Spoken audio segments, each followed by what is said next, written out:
గిరిజన కుంభమేళగా పేరుగాంచిన సమ్మక్క సారలమ్మ జాతర అత్యంత వైభవంగా ప్రారంభమైంది. డప్పు చప్పులు భక్తుల జయధ్వానాల మధ్య సారలమ్మ గోవిందరాజు పైడిద్ద రాజులు గద్దెలపైన కొలువుదీరారు. గిరిజన సాంప్రదాయాల ప్రకారం సాయంత్రం సమ్మక్క గద్దెపైన కొలువుదీరింది. అమ్మవారిని దర్శించుకునేందుకు భక్తులు క్యూ కట్టడంతో ఆ ప్రాంతమంతా కూడా జనసంద్రంగా మారింది. ఇక మరింత సమాచారాన్ని మేడారం నుంచి మా ఇన్పుట్ ఎడిటర్ శ్రీకాంత్ లైవ్లో అందిస్తారు. శ్రీకాంత్.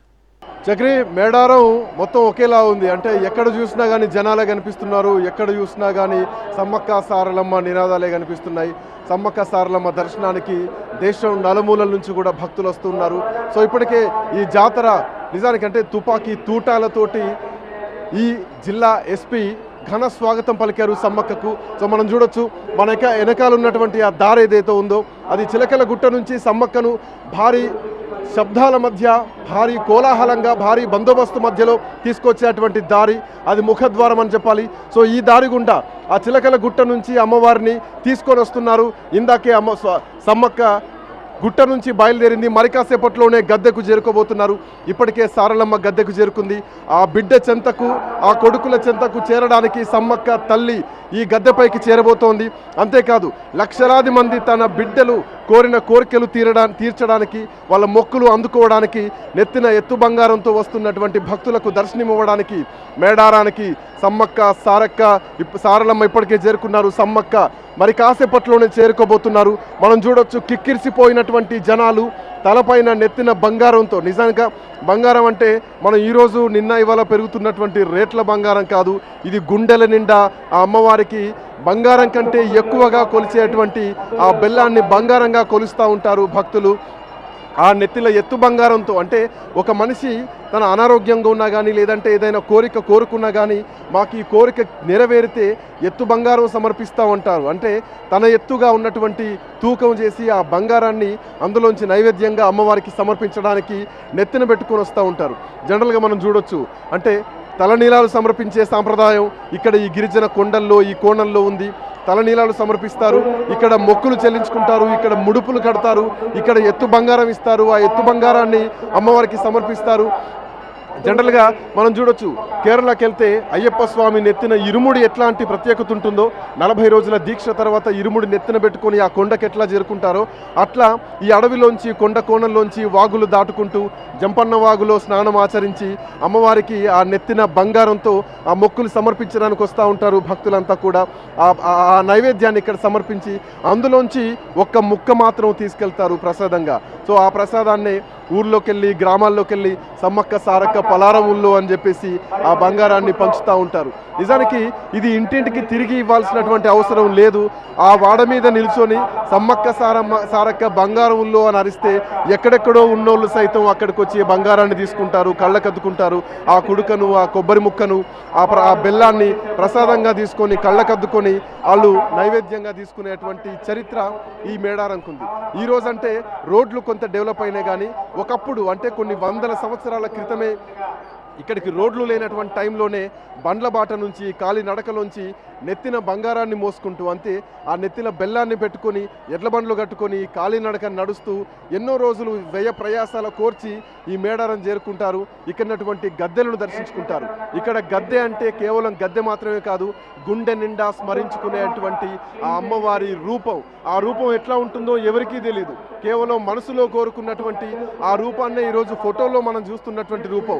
ఒకవైపు తల్లి, మరొక వైపు కూతురు, ఈ ఇద్దరు కూడా ఇక్కడ ఆ ఫోటోల్లో కొలువై ఉంటారు. ఒక చెట్టు మీద ఒక గద్దె పైన ఇద్దరు తల్లులు కొలువై ఉంటారు. సో అది కేవలం ఒక రూపంగా చూసుకునేటిది మాత్రమే. కానీ ఏ రూపం లేనటువంటి ఒక కర్రకు కేవలం కుంకుమ భరణి మాత్రమే, పసుపు కుంకుమ మాత్రమే ఈ అమ్మవారి అలంకరణ, ఈ అమ్మవారి రూపం. మనం చూడొచ్చు, అక్కడ బండారిని ఎట్లా చల్లుతున్నారో మనం చూడొచ్చు. అమ్మవారికి సమర్పించేది అదే. ఇక్కడ పెద్దగా ఏమీ మొక్కులు సమర్పించేది లేదు, పెద్దగా ఏమి ఖర్చు పెట్టేది లేదు. ఈ అమ్మవారు పెద్ద ఖర్చులు కూడా ఏమి కోరుకోరు. కేవలం ఆమె కోరుకునేది ఒక ఇసురంత బంగారం మాత్రమే, అంటే కేవలం బెల్లం ముద్ద మాత్రమే. ఆ బెల్లాన్ని సమర్పిస్తే ఆమెకు అదే 10,000, ఆ బెల్లాన్ని సమర్పిస్తే ఆమెకు అదే మనస్ఫూర్తిగా ఉంటుంది. సో ఒక ధీరత్వానికి, ఒక వీరత్వానికి ప్రతీకగా ఉన్నటువంటి మేడారం సమ్మక్క సారలమ్మ ఈ గిరిజనుల కోసం తెగించి కొట్లాడి వాళ్ళ ప్రాణాలను అర్పించినటువంటి చరిత్ర మేడారం సమ్మక్క సారలమ్మది. సో అంటే అమ్మవారు అడవిలోకి వనప్రవేశంలోకి వెళ్ళిన సమయంలో కేవలం ఒక కుంకుమ భరణి రూపంలో, పసుపు కుంకుమ రూపంలో మాత్రమే ఆమె దర్శనమిచ్చారు అన్నది ఇక్కడి చరిత్ర చెప్తున్నటువంటి సాక్ష్యం. సో ఆ కుంకుమ భరణినే ఈరోజు చిలకలగుట్ట నుంచి తీసుకొని వస్తున్నారు. మరి కాసేపట్లోనే సమ్మక్క గద్దెకు చేరుకోబోతున్నారు. సమ్మక్క ఆగమనం తర్వాత ఇక పూర్తి స్థాయి మేడారం ఒక రూపానికి వచ్చిందని చెప్పడంలో ఎట్లాంటి సందేహం లేదు. ఒకేసారి వేదిక పైన అటు గోవిందరాజును, అటు పగిడిద్దరాజును, ఇటు సమ్మక్కను, ఇటు సారలమ్మలను నలుగురిని 4 గద్దెల పైన చూసేటువంటి ఒక అద్భుతమైనటువంటి భాగ్యం మరి కాసేపట్లోనే ఆవిష్కృతం కాబోతోంది. తొందరలోనే సమ్మక్క చేరుకోబోతోంది. ఇప్పుడే చిలకల గట్టు నుంచి ధన్ ధన్ ధన్ అనేటువంటి తుపాకీ తూటాల శబ్దాల తోటి అమ్మవారికి స్వాగతం పలికారు ఇక్కడ జిల్లా ఎస్పీ మంత్రి సీతక్క, ఇంకా కొంతమంది మంత్రులు కూడా ఇక్కడికి రాబోతున్నారు. ప్రభుత్వ లాంఛనాలతో సమ్మక్క గద్దెకు చేరబోతున్నారు. మరి కాసేపట్లోనే షిగాలెత్తబోతోంది మేడారం అని చెప్పడంలో ఎట్లాంటి సందేహం లేదు. మేడారం పూనకాలతో దద్దరిల్లిపోతోంది. తుపాకీ తూటాల శబ్దాలతో ఘన స్వాగతంతో అమ్మవారు చిలకలగట్టు నుంచి సమ్మక్క బయలుదేరింది. మరి కాసేపట్లోనే ఇక్కడికి చేరుకోబోతున్నారు. జనరల్గా ఒక నానుడు ఉంటుంది, అంటే తెలంగాణలో అంటే జనరల్గా స్వామివారు, అమ్మవారు అనేటువంటి నినాదం ఉంటుంది. కానీ కేవలం సమ్మక్కను మాత్రమే వచ్చింది పోయింది అనేటువంటి సింగిల్ అక్షరాల పదంతో వాడతాం. ఎందుకు అంటే సమ్మక్కను ఓన్ చేసుకుంటారు జనాలంతా. సమ్మక్క అంటే ఒక గర్భగుళ్ళో గంటల మధ్య దేదీప్యమైనటువంటి గోపురాల మధ్య ఉండేటువంటి ఆ అమ్మవారు కాదు. సమ్మక్క అంటే మా గుండెల్లో ఉంటుంది, ఇంటి మనిషిగా ఉంటుంది. అందుకే సమ్మక్కను నువ్వు సమ్మక్క వచ్చిందా, సారక్కొచ్చిందా, పగిడిద్దరాజు వచ్చిండా, గోవిందరాజు వచ్చిండా అనే మాట్లాడతారు. ఎందుకంటే ఈ దేవుళ్లను వాళ్ళు ఇంటి దేవుళ్ళుగా భావిస్తారు. ఇంట్లో మనుషులుగా ఎలా అంటే ఇంట్లో ఒక ఆధ్యాత్మిక శక్తిగా వాళ్ళు భావిస్తూ ఉంటారు. ఇంటి మనుషులుగా చూసేటువంటి ఒక గొప్ప సాంస్కృతిక చరిత్ర ఉన్నటువంటి నేపథ్యం ఈ సమ్మక్క సారలక్కలదని చెప్పాలి. కేవలం ఇక్కడ సమ్మక్క సారక్క అంటే మన ఇంట్లో అమ్మలను లేదంటే అమ్మమ్మలను ఎలా అయితే పిలుస్తామో, అమ్మొచ్చిందా, నానొచ్చిందా అని ఎట్లయితే పిలుచుకుంటామో అదేవిధంగా సమ్మక్క గద్ద మీదకి వచ్చిందా, సారక్క గద్ద మీదకి వచ్చిందా అనేటువంటి సింగిల్ అక్షరాలను ఎందుకు వాడతారంటే అది ఓన్ చేసుకున్నటువంటి ప్రేమ ఆ అక్షరాల మీద ఉంటుందని చెప్పడంలో ఎట్లాంటి సందేహం లేదు. తెలంగాణ తలమానికంగా ఉండేటువంటి ఆసియా ఖండంలోనే అత్యంత పెద్ద గిరిజన జాతర ఏదైనా ఉందా అంటే మహా కుంభమేళ. మన వడితే ప్రయాగరాజ్ లాంటి కుంభమేళాను చూడొచ్చు. ఒక దేశం మొత్తం ఒక దగ్గరికి వచ్చేటువంటి చరిత్ర. బట్ ఆ తర్వాత ఆసియా ఖండంలోనే ఒక గిరిజన జాతరగా ప్రసిద్ధి చెందినటువంటి జాతర ఏదైనా ఉందా అంటే అది మేడారం సమ్మక్క సారలమ్మ జాతర అని చెప్పడంలో ఎట్లాంటి సందేహం లేదు. సో ఇప్పటికే 150 కోట్ల రూపాయలతోటి ఇక్కడ అభివృద్ధి పనులను కూడా ప్రభుత్వం చేపట్టింది. దాంట్లో భాగంగానే నలువైపులా 4 కమాన్లను రాతి శిలలతో చెక్కి ఇక్కడ నిలబెట్టినటువంటి ద్వారాలను, ముఖ ద్వారాలను కూడా మనం చూస్తున్నాం.